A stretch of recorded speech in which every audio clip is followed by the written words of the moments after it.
இந்த கொஷினை வந்து எப்படி சால்வ் பண்ணுறதுன்னு பாருங்கள். என்ன கொஷின்ஸ் கொடுத்துருக்காங்கன்னா x plus x minus one plus x minus two plus up to etcetera plus two plus one plus is equal to y எனில் x cube plus x minus one whole cube plus x minus two whole cube plus up to etcetera plus one plus eight plus one என்பது அப்படின்னு கேட்டுக்கிறாங்க.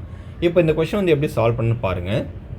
இப்போ ஜென்ரலாக நீங்கள் number சிஸ்டத்தில் வந்து ஒரு சில நம்பர் வந்து நேச்சுரல் நம்பர் வந்து இருக்கும்போது இந்த ஃபஸ்ட்டு நேச்சுரல் நம்பர் அப்படி கேட்பாங்க. The sum of the first n natural நம்பர்னு கேட்பாங்கள்ல, அதோடைய கான்செப்டை இங்கே கொடுத்துருக்காங்க. பட் ஆனால் கேட்கும்போது வந்து பார்த்திங்கன்னா என்ன கேட்டுருக்காங்கன்னா தலைக்கீழே ஒரு சீரியஸை கொடுத்துருக்காங்க. இங்கே இந்த கொஷின்ஸை இங்கேருந்து பாருங்கள். இந்த சைடுனா அந்த சைடு பார்த்தீங்கன்னா ஃபஸ்ட்டு 1 + 2 + 3 + அப்படியே போயிட்டு இருந்தால் இங்கே n வரும். அதனால இங்கே எக்ஸ் கொடுத்துறாங்க. இப்போ எக்ஸ் 10னா 10 - 1 9 இந்த மாதிரி வரும். 10 - 2 8 இந்த மாதிரி ஒரு சீரிஸ் வரும்.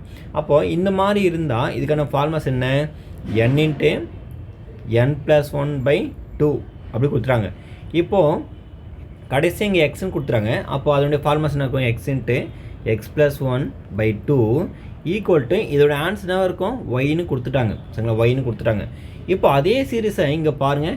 1 ³ 1 2 ³ 8 இதே மாதிரி போயிட்டு இருந்தால் இங்கே n இருந்தால் அது n க்யூபாக இருக்குமா?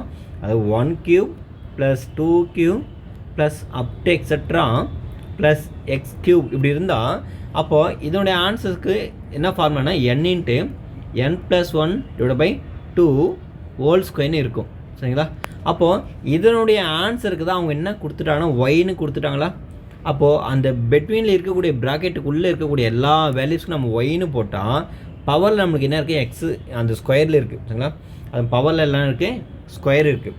அப்போ நம்ம இது எப்படி எழுதலாம்னா ஒய் ஸ்கொயர்னு எழுதலாமா? அப்போ அதுக்கான ஆன்சர் வந்து ஆப்ஷன் டி தான் சரியான விடை. ரொம்ப ரொம்ப எளிமையான கொஷின் தான். கொஞ்சம் வித்தியாசமான ஆங்கிளில் யோசித்து கொஞ்சம் பார்த்துருக்காங்க. சரிங்களா? அவ்வளோதான், வேறு ஒன்றுமே இல்லை. ரொம்ப ரொம்ப எளிமையான கொஷின் தான். இதுக்கான ஆன்சர் வந்து பார்த்தோன்னா Y square. So option D தான் சரியான விடை. இதே மாதிரி பார்த்தீங்கன்னா ஒரு 10 கொஷின் வந்து உங்களுக்கு நான் இதனோட ரிலேட்டடாக கொஷின் வந்து டீச் பண்ணியிருக்கேன். அதில் ஒரு கொஷின் எடுத்து நான் உங்களுக்கு வந்து இந்த வீடியோவை கொடுத்துருக்கேன்.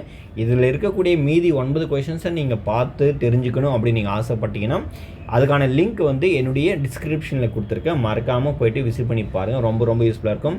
ஸோ அடுத்தடுத்த வீடியோவில் நிறைய நம்ம பார்க்கலாம். நன்றி.